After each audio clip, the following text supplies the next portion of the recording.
Hello दोस्तों, नमस्कार। आज की कहानी है मायके से पहले ससुराल।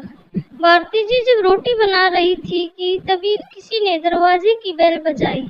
बेचारी भारती रसोई घर में अपने हाथों में लगे आटे से भरे हाथों के धोने तक लगातार दरवाजे की कुंडी बज रही थी।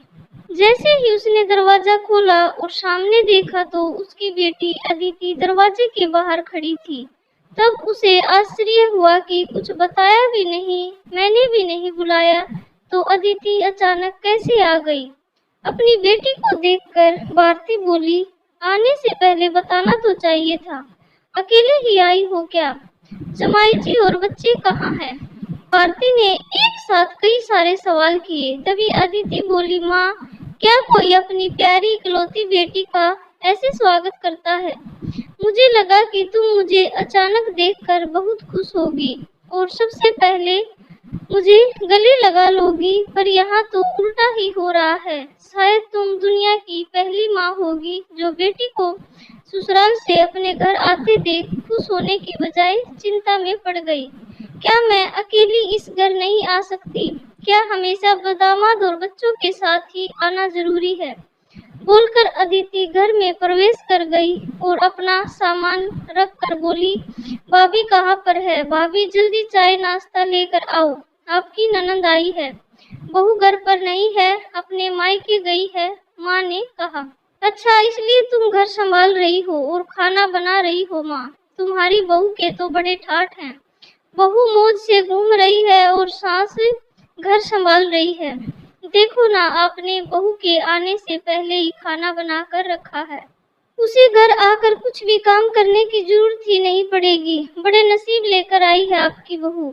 और एक मैं हूँ जिसे उसकी सास कभी एक गिलास पानी भी नहीं पूछती, अदिति ने ताना मारते हुए कहा। बेटा, प्यार और इज्जत ऐसी चीज है जो हम पहले किसी को देते हैं और फिर उससे अपेक्षा रखते हैं कि वह भी हमें वापस दे, माँ ने उसे समझाते हुए कहा। माँ ने आगे कहा, हर एक लड़की को अपने ससुराल में जगह बनानी पड़ती है। वहाँ कुछ भी आसानी से नहीं मिलता। तुम अपनी सास से एक गिलास पानी की अपेक्षा करती हो।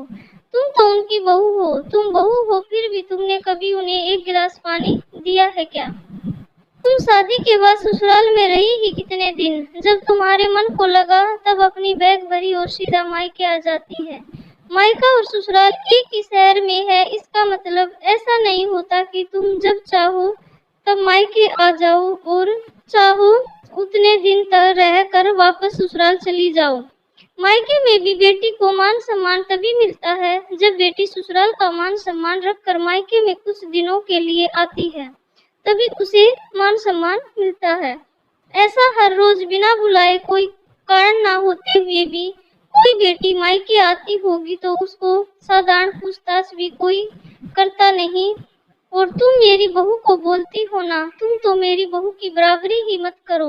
वह कभी भी बिना बुलाए अपने मायके नहीं जाती है, और गई भी तो वहाँ की कोई भी बात में वह कुछ नहीं बोलती। वह जब घर में रहती है तब वह मुझे घर में कोई भी काम को हाथ लगाने नहीं देती। अब मेरी इच्छा से घर के काम कर रही हूँ, वह मुझे काम करने को नहीं कह गई। अपनी बेटी को माँ के सिवाय अच्छा कौन समझ सकता है? मुझे तुम्हारा स्वभाव अच्छी तरह पता है।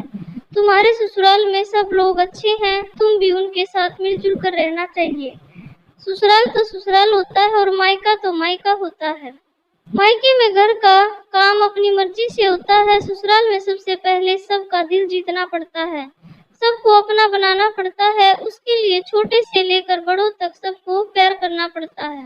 सबकी पसंद नापसंद का ध्यान रखना पड़ता है। सबसे प्यार से बोलकर सबको उनके घर के कामों में मदद करनी पड़ती है। तभी सब लोग घर में आई नई बहू को स्वीकार करते हैं, उसे अपना मानते हैं। तुम जिम्मेदारी लेने के लिए तैयार ही नहीं हो, इसलिए रोज रोज मायके चली आती हो। यहाँ आकर भी वही करती हो। अभी की बात देख लो, घर में कदम भी नहीं रखा, उतने में भाभी को ऑर्डर देना शुरू कर दिया। भाभी, मुझे चाय नाश्ता लेकर आओ। वह व्यक्ति घर में है या नहीं है, वह कैसी है, उसकी तबीयत कैसी है, वह पूछना भी जरूरी नहीं समझा। घर में आए मेहमान की मेहमान नवाजी होती है, पर उनका बर्ताव, बोलना सामने के व्यक्ति को पसंद आया तो मेहमान नवाजी ना मांगते पूरी होती है। पर तुम्हारा ऐसा बर्ताव मुझे भी पसंद नहीं आता तो तुम्हारे ससुराल के लोगों को कैसे पसंद आएगा? तुम बोलती हो ना मेरी बहू बहुत या ठाठ है, तो वह बात सही है। उसने यहाँ हमारा दिल जीत लिया है और हर एक के दिल में खुद की जगह बनाई है। वो रोज रोज तुम्हारे जैसी ससुराल के लोगों के साथ झगड़ा करके मायके नहीं जाती। इस वजह से ससुराल और मायका दोनों जगह उसकी इज्जत होती है। जब तक उसे अपने मायके से बुलाया नहीं आता तब तक वह नहीं जाती। आज माँ ने ही अपनी बेटी को उसके बर्ताव के दोष दिखाए, क्योंकि उसे लगता था कि अपनी बेटी को अभी नहीं समझाया तो वह उसे कभी नहीं समझेगी। तब वह तक बहू भी घर आ गई। उसने अदिति को देखते ही वह बोली, अरे दीदी आप कब आई? मुझे फोन किया होता तो मैं जल्दी घर आ गई होती ना। इस पर अदिति बोली, नहीं नहीं भाभी, मैं वापस जा रही हूँ। अभी ही मेरी सास का फोन आया था, उनके सीने में दर्द हो रहा है, मुझे वापस जाना है, आऊंगी वापस कभी यहाँ, बोलकर अदिति अपना सामान लेकर चली गई। तभी उसकी भाभी ने उसे रोकने का प्रयास किया, पर उसकी सास ने ही अपनी बेटी को रोकने के लिए मना किया और अपनी बहू को बोली, बहू जाने दो उसे, पहले अपना घर संभालने दो, उसके बाद उसे मायके में आने दो। तुम भी किसी के नहीं बुलाने पर तुम्हारी मायके जाती हो क्या? तभी बहू भी समझ गई कि सास ने उनकी बेटी को जीवन का पाठ पढ़ाया है। काफी महीने हो गए अदिति का फोन नहीं आया था। वह खुद भी मायके नहीं आई, इसलिए उसकी माँ ने उसे फोन किया। शुरुआत में किसी ने भी फोन उठाया नहीं, फिर थोड़ी देर बाद फोन किया तो फोन उठाया, लेकिन अदिति ने नहीं, उसकी सास ने उठाया। तभी उन्होंने उनकी तबीयत का पूछा, फिर दोनों की बातें शुरू हुई। तभी बीच में ही अदिति की सास ने उसकी माँ को धन्यवाद किया। तब अचानक उनके ऐसे बोलने पर उनको कुछ समझ नहीं आया, इसलिए भारती जी ने वापस पूछा, आप और किसी से बातें कर रही हो क्या? अदिति की सास बोली, नहीं तो फिर आप धन्यवाद किसको बोल रही थी? भारती जी पूछा। आपकी बेटी अदिति बहुत समझदारी से बर्ताव कर रही है, सभी को अपना बनाने की कोशिश कर रही है, सभी की मनपसंद का खाना बनाकर खिलाती है।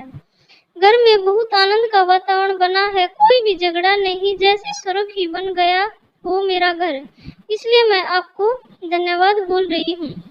आपकी बेटी के अच्छे बर्ताव से यह दिन हमें देखने मिले, हम बहुत धन्य हो गए।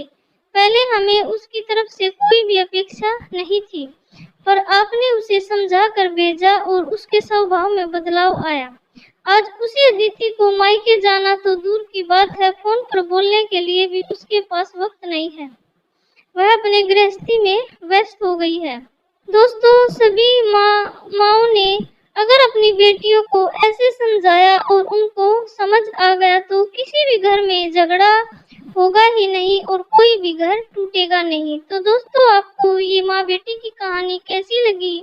आशा करती हूँ कि आपको कहानी पसंद आई होगी। तो प्लीज कहानी को लाइक करें, चैनल को सब्सक्राइब करें। इसी तरह अच्छी अच्छी कहानियों के साथ मिलते रहेंगे। तब तक के लिए बाय बाय, टेक केयर।